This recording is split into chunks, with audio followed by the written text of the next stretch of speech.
이번 주 지난 화요일이었죠. 제가 국회의사당을 방문하게 되었습니다. 난생 처음으로 국회의사당을 밟게 되었는데 생각보다 엄청 크더라고요. 저게 이제 본관이고 도서관하고 의원회관이 있는데 대단히 컸습니다. 저 본관 건물 지하에 가면 기도실이 있습니다. 저희를 인도했던 분이 야당 의원이신데 그분께서 저희를 저 기도실로 안내를 해주셨습니다. 그래서 저희가 저기서 예배를 좀 드릴 수 있냐고 여쭈었더니 이분이 독실한 크리스찬입니다. 그래서 예배를 드릴 수 있게 허락을 해 주었습니다. 들어가서 찬양을 드리고 나라와 민족을 품고 기도를 하는데 정말 성령의 감동이 우리 모든 목사님들, 사모님들 가운데 임하는데 정말 뜨거웠습니다. 흐느껴 울면서 여기저기서 울먹거리면서 기도를 하는데 눈물이 쏟아지고 저 얼굴 이렇게 가리고 있는 분이 저희를 인도해 주었던 의원입니다. 같이 기도를 했고 저 뒤에 서 있는 분이 보이십니까? 저기 언제 찍었는지도 모르고 찍혔는데 열심히 이제 기도를 하고 있었습니다. 그 뭉클한 가슴을 끌어안고 감동이 밀려와서 기도를 하는데 왜 지금 처처의 기근과 재난과 전쟁의 소식이 소문들이 밀려오고 있지 않습니까? 그리고 이 대한민국을 둘러싼 극동 아시아에는 워낙 강대국들이 많이 있습니다. 저희 나라가 전 세계에서 6등인데 이 지역에서도 6등입니다.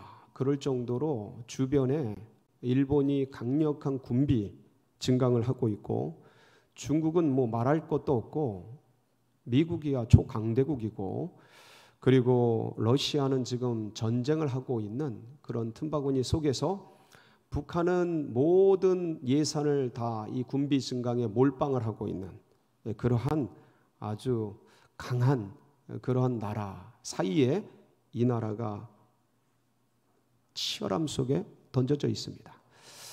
그래서 우리가 진짜 똘똘 뭉쳐서 하나가 되어도 이 위기와 난국을 타개할까 말까 하는데 참 이 나라가 보수와 진보로 나뉘어지고 또 영남과 호남으로 분열이 돼 있고 여당과 야당이 대립하고 있고 신세대와 구세대가 갈등을 하고 있는 그런 어려움 속에 있습니다. 이러한 대한민국의 현실을 기도하는데 이게 보여주시는데 정말 안타깝게 가슴이 먹먹하게 기도를 했습니다. 주님의 마음을 가지고 나라 민족을 위하는 기도의 자리에 딱 있으니까 그동안 제가 얼마나 편협하게 내가 어떠한 네 편, 내 편을 가르면서 있었는지 그 마음을 주님께서 보여주셨습니다. 그러니까 참 옹졸한 마음이고 좁은 그런 마음인데 네 편, 내 편 저조차 가르고 있으니까 이 대립하고 반목하는 이 나라의 현실이 개선되질 않고 있는 그런 모습이었고 그것이 이제 주님의 시각에서 제가 그러고 있는데 주님의 마음을 보니까 그런 현실이 보이는 거예요. 모두가 이렇게 나누어져서 그러고 있는 이 현실 속에서 가슴 속에 흐르는 눈물 그리고 흐느적거리는 흐느끼는 그 눈물 속에서 저도 모르게 네 편, 내 편 가르고 옹졸한 마음으로 그랬던 모습들을 주님 앞에서 돌아보고 회개하고 그런 시간을 갖게 되었습니다. 참 신기하더라고요. 제가 그런 줄 저만 몰랐던 것 같아요. 제가 그러고 있는 걸.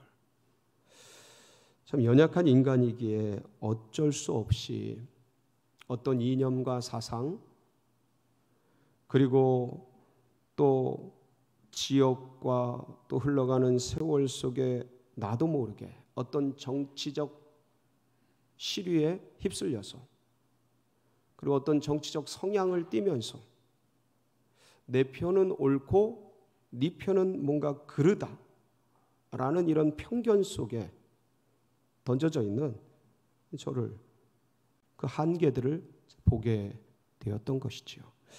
참 주님 앞에 부끄러웠고, 그리고 그런 모습을 보여주신 주님께 굉장히 감사드리면서 민족과 나라를 위해서 기도드렸는데, 우리는 왜 자꾸 네 편 내 편을 가르고 나누어서 반목하고 대립하고 싸우는 것일까요? 우리는 왜 그렇게 살아가야 하는 건가요? 그렇지 않을 수는 없을까? 그럼 어떻게 하면 그럴 수 있을까? 오늘 그 일들을 겪고 나서 오늘 본문이 생각이 났습니다.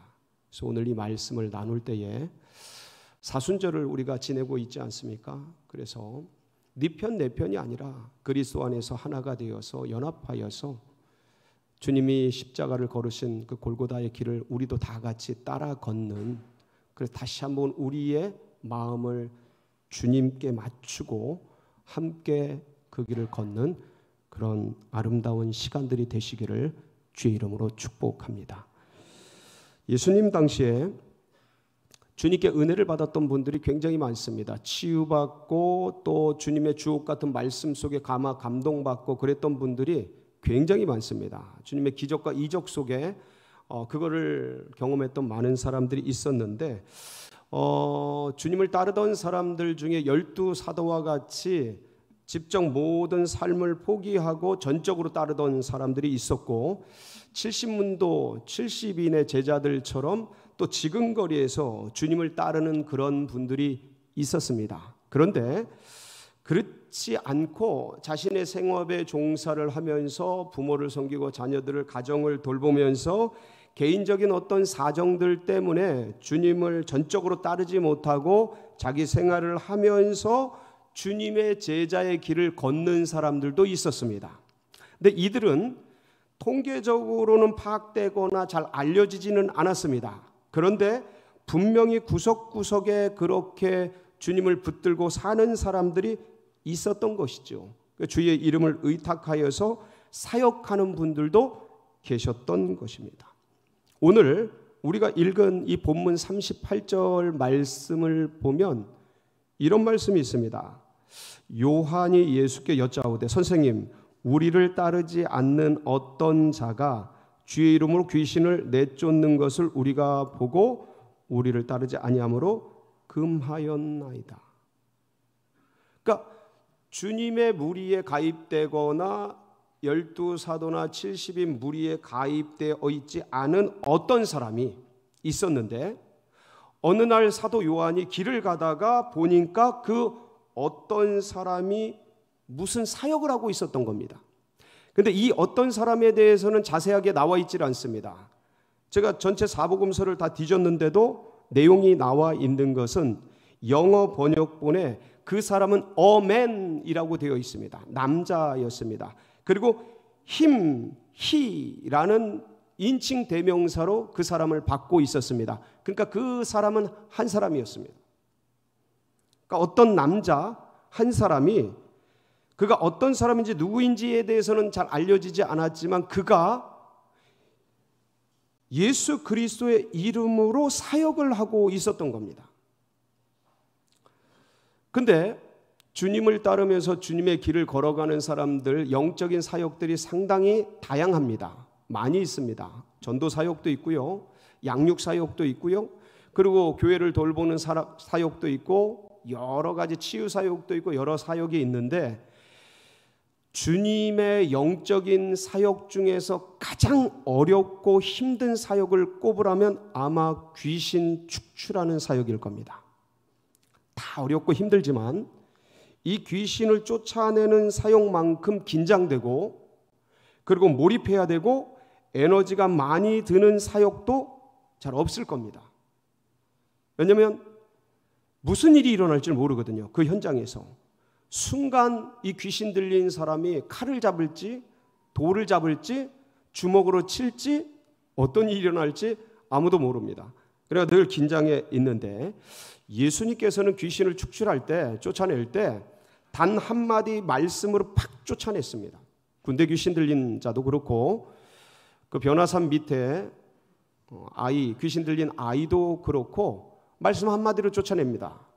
근데 그건 주님이시고 예수님이셔서 그렇고, 일반인들이 귀신을 쫓아내고 축기 사역을 할 때는 특별하지 않는 이상 시간들이 많이 들어갑니다. 예를 들어서 뭐 해외나 외국이나 이런 데 제3 그런 나라에 가면 거기서는 진짜 이렇게 급속하게 귀신이 쫓아내는 그런 일들도 있더라고요. 그런데 이 나라에서, 같은 나라에서 일들을 축기 사역을 할 때는 시간이 많이 걸립니다. 몇 시간은 기본으로 걸리고 며칠이 걸리거나 몇 주가 걸릴 때도 있습니다. 쉽지가 않습니다. 이 쉽지 않은 사역, 시간이 많이 걸리는 이 사역을 하고 있었습니다. 축기 사역이 그렇게 어려웠죠. 근데 사도 요한이 보니까 낯선 사람이에요. 그 사람이 누구 이름으로 귀신을 쫓아내고 있었어요? 예수님의 이름으로 귀신을 쫓아내고 있는 모습이 눈에 띈 겁니다. 이걸 어떻게 해야 될까? 사도 요한은 판단을 해야 했습니다. 근데 요한의 마음속에 이 사역을 멈춰야 한다는 생각이 들었어요. 그래서 왜냐하면 그가 예수님을 따르지도 않았고, 그리고 지금 제자의 무리에 가입도 하지 않으면서 예수님의 이름으로 무엇인가를 하는 것이 사도 요한에게는 못마땅했습니다. 옳지 않다고 생각이 들었어요. 당시 예수님의 이름이 유명했던 만큼 그 예수님을 따르는 지근거리에서 보필하는 이 제자들의 권위도 상당히 높았습니다. 이들의 권세와 권위도 상당했던 것이죠. 그래서 성경에는 다 기록이 되어 있지 않습니다. 사도 요한이 어떻게 멈췄는지 자세히 나와 있지는 않습니다. 근데 분명한 것은 이 헬라어 원문이 분명히 진행 형태를 띠고 있습니다. 축기 사역을 하는 동안 영어 번역을 보니까 이게 현재형으로 기록이 되어 있습니다. 그러니까 축기 사역이라는 게 제가 금방도 언급을 드렸습니다. 한순간에 끝나는 게 아니고 시간이 지속되는 그러한 사역이라고, 그 사역을 하는 중간에 사도 요한이 사역을 멈춰버린 겁니다. 갑작스럽게 뛰어들어서, 이게 제가 이 축기 사역이 얼마나 어려운지, 얼마나 예민한지, 얼마나 위험한 일인지를 앞서 언급드렸는데, 그러한 상황 속에서 집중하고 있는데 뛰어들어서 그것을 멈추게 하였습니다. 그리고 이제 사도 요한은 이 일을 하고 나서 예수님께 낯선 사람이 축기 사역하는 걸 금지시켰습니다 라고 보고를 하는 장면입니다. 그 말씀을 들으신 예수님의 반응이 39절입니다. 한번 보실까요? 39절 시작. 예수께서 이르시되 금하지 말라. 내 이름을 의탁하여 능한 일을 행하고 즉시로 나를 비방할 자가 없느니라. 사도 요한은 금지했다고 자랑스러운 듯이, 내가 잘했다는 듯이, 이게 맞는다는 듯이 이제 보고를 드린 거죠. 주님은 뭐라 그러셔요? 금지하지 말아라. 그러니까 낯선 이의 축기 사역 금지를 금지시켰어요. 중지시켰어요. 왜 그걸 금지시켰니? 라는 말씀입니다. 그러니까 39절 내용을 보면 그러니까 낯선 이가 축기 사역, 예수 이름으로 어떤 사역을 하는 것을 금지시킬 게 아니고 오히려 권장하셨어요. 내 이름으로 그 사역을 하는 그 자들이 나를 비방할 자가 없다. 그러니까 우리를 돕는 자다. 그러니까 누구든지 예수 이름으로 어떤 사람이든지 이 일들을 하는 것을 우리 주님께서 열어 놓으신 거죠. 자, 제가 지금 말씀을 드리려고 하는 부분은 어떤 것이냐면, 그렇다면 왜 사도 요한은 주님의 뜻이 아닌데, 주님이 원하시는 바가 아닌데 금지하라는 것은 주님의 뜻이 아니란 말이죠. 오히려 더 권장하고 계시는데 사도 요한은 왜 낯선 이의 죽기 사역을 금지시켰는가? 왜 그렇게 결정을 하였는가? 그 낯선 이가 그 귀신 들린 사람을 치유함으로 그걸 그냥 냅뒀다면, 그 영혼이 치유받고 회복되어서 이런 사람을 데려올 때는 가까운 사람들이 데려옵니다. 위험하고, 그리고 이런 사람을 누가 상대를 하지 않아요. 귀신 들린 사람, 이런 사람들. 그러니까 부모 내지는 형제 내지는 지근거리에 있는 사람이 데리고 오게 돼 있어요. 사역자한테.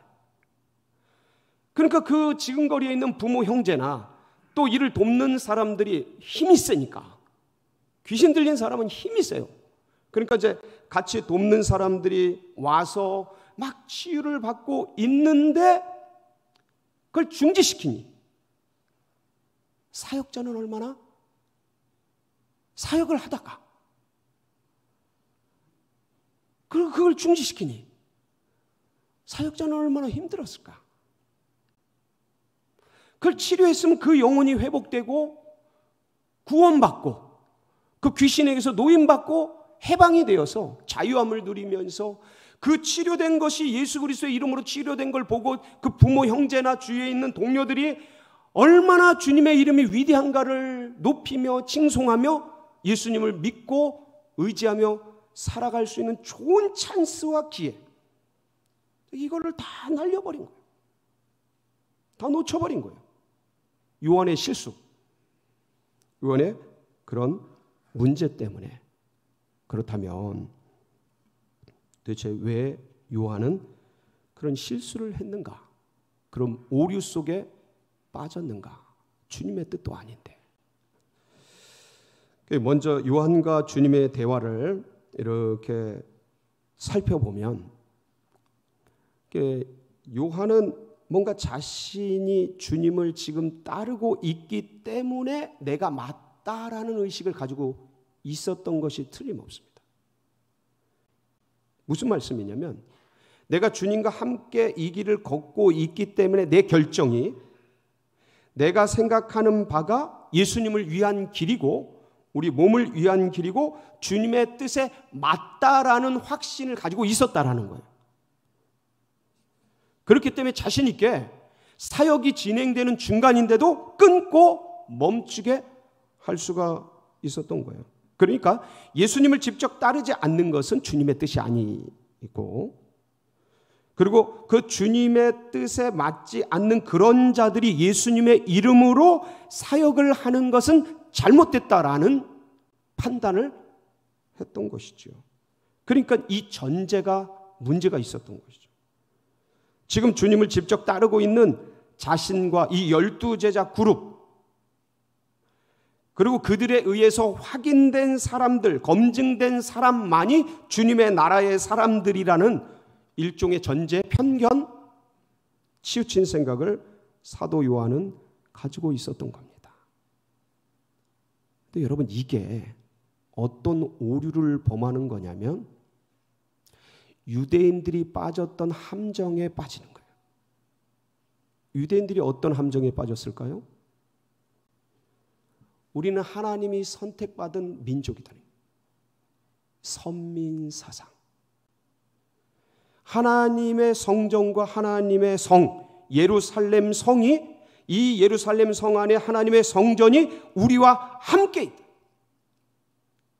하나님이 택한 우리 유대인들은 옳고 하나님이 택하지 않은 이방인들은 개와 돼지다.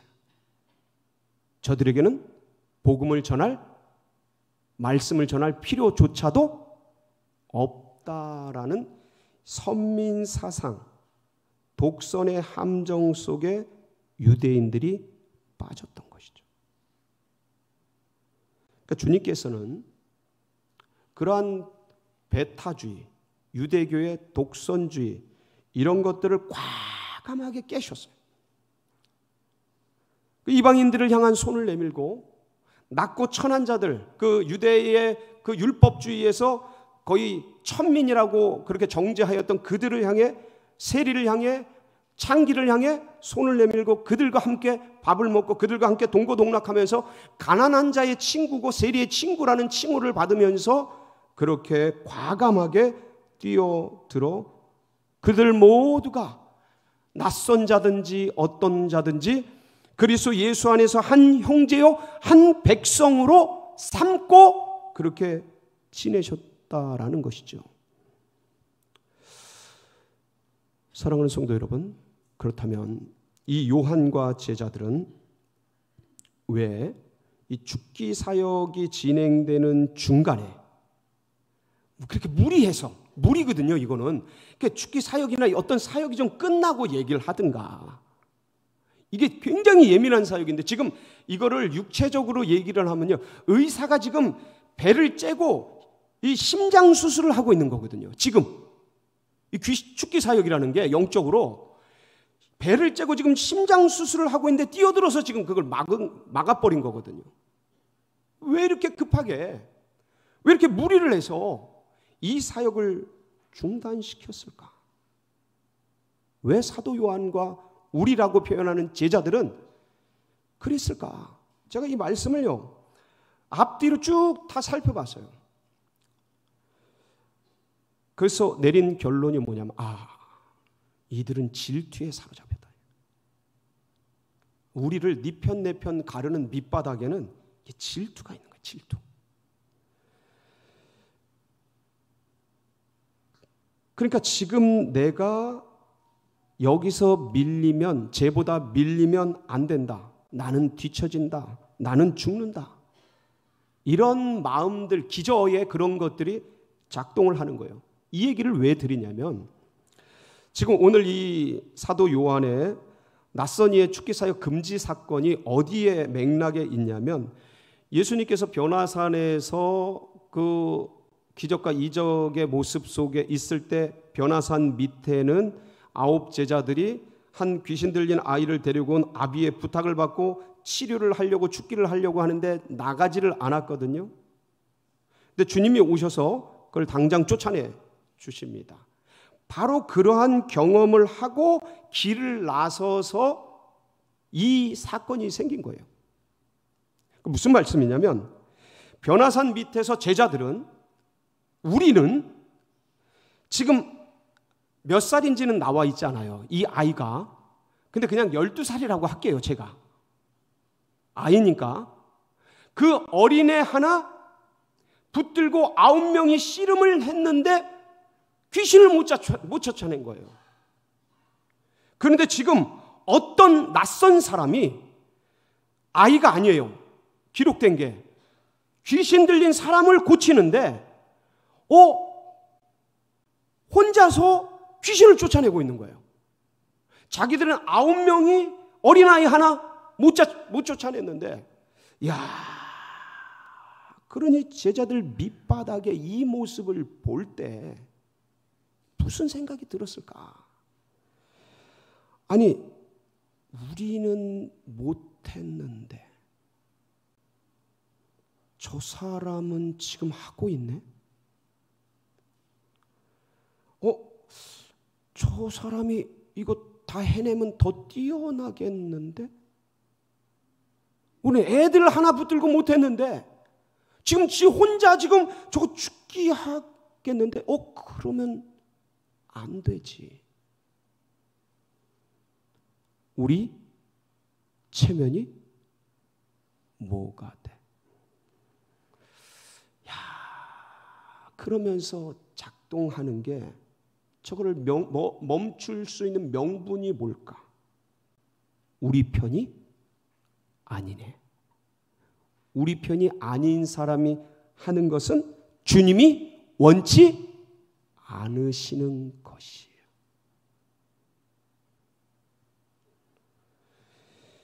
그런 사람이 예수 그리스도의 이름으로 뭔가 사역하는 것은 중지시켜야 돼. 멈춰야 돼.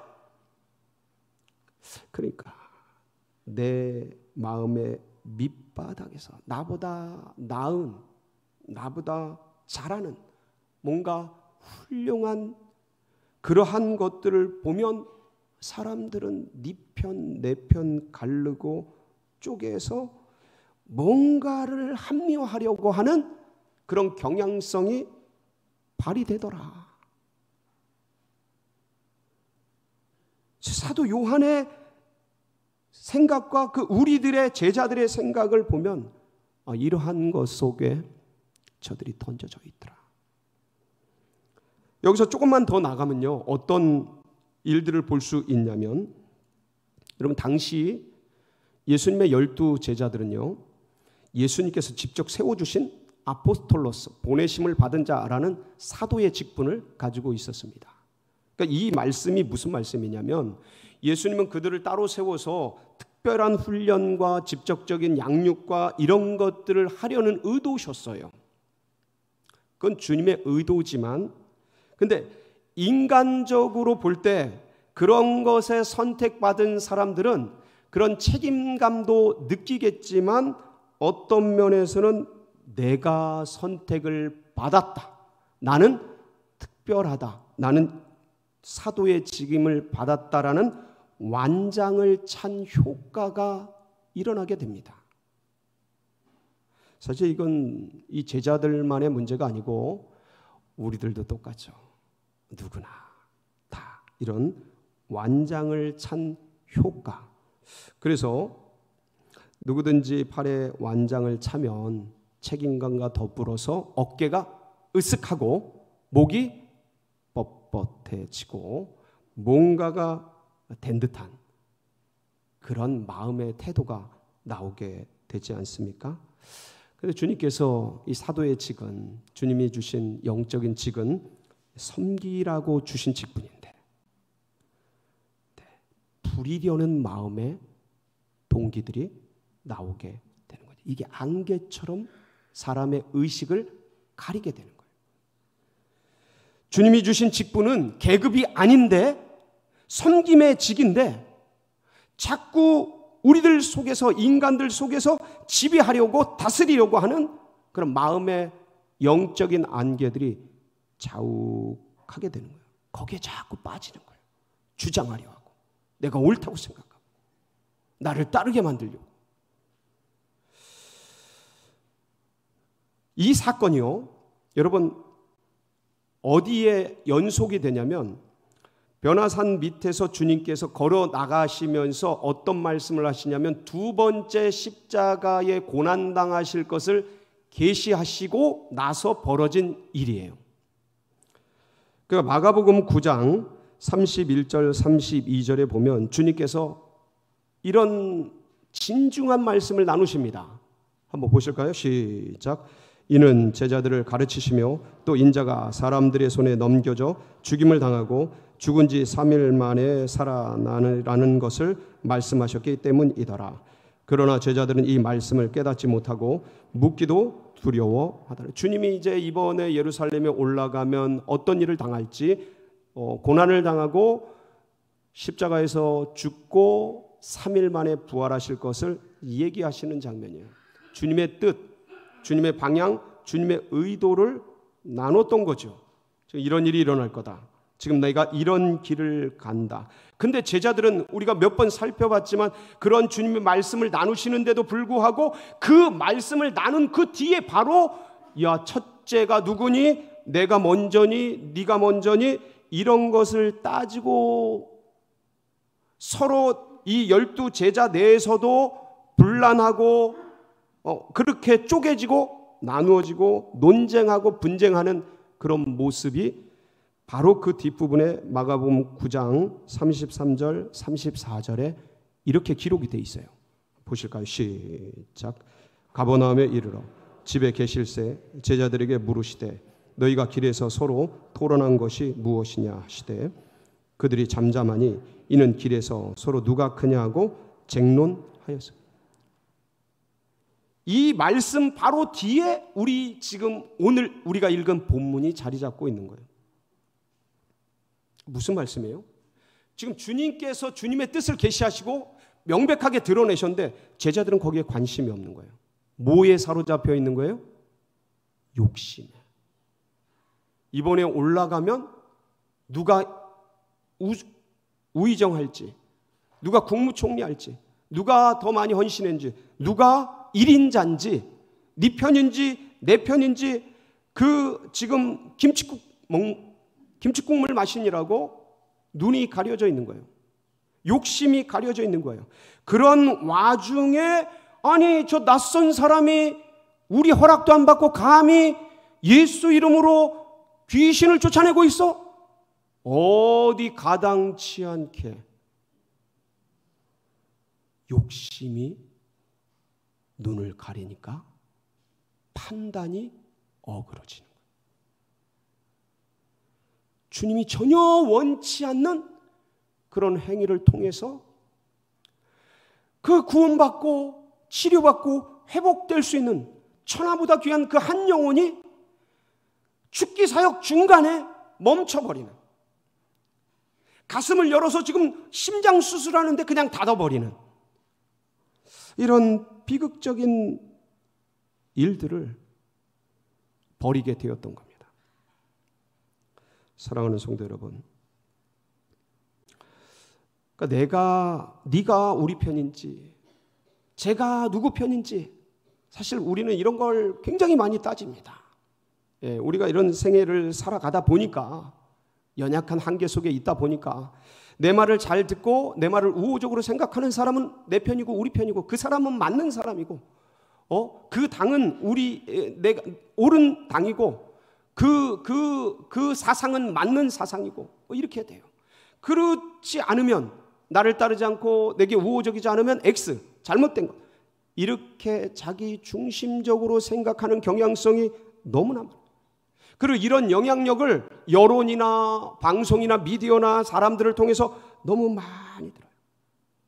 그러다 보니까 우리도 모르게 목사가 그런 자리에 서면 안 되는데, 믿음의 백성들이 그런 자리에 서면 안 되는데, 모두가 한 형제요, 한 민족이요, 한 하나님의 사람들인데 적군과 아군이 구별되고 네 편인지 내 편인지가 쪼개지고 나누어지고 반목하고 싸우고, 네가 옳은지 내가 옳은지 당을 짓고 누구 편인지 나누어져서 대립하는 그런 일들을, 허다한 일들을 너무나 많이 경험하게 됩니다.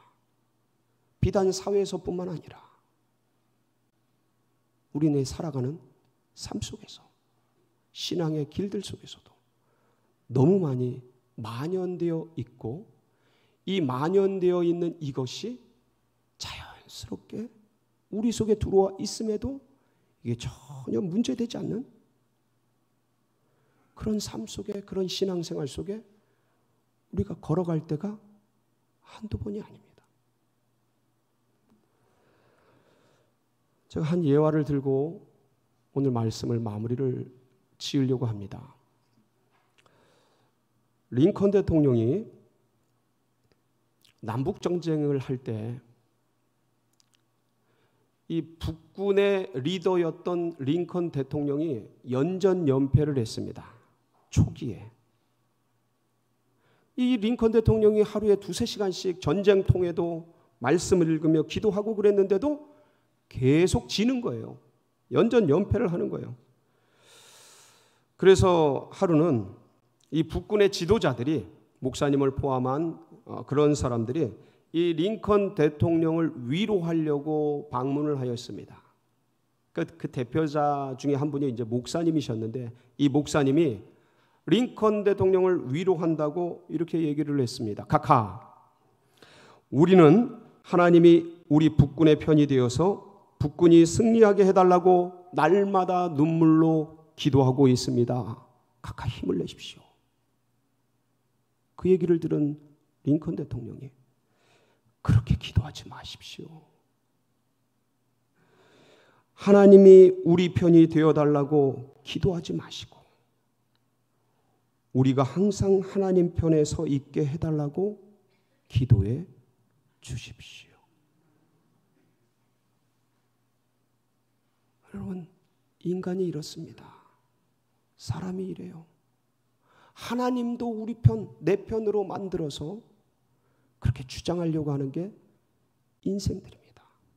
사순절을 지내면서 우리는 다시 한번 우리를 돌아보고 우리의 신앙을 점검해 볼 때 하나님이 내 편인지 그걸 따질 게 아니라 내가 하나님 편에 서 있는지, 내가 진리 위에 따라가고 있는지 그것을 점검하고 주의 길을 따라가는 우리 모든 성도님들 되시기를 주의 이름으로 축복합니다. 같이 기도하시겠습니다.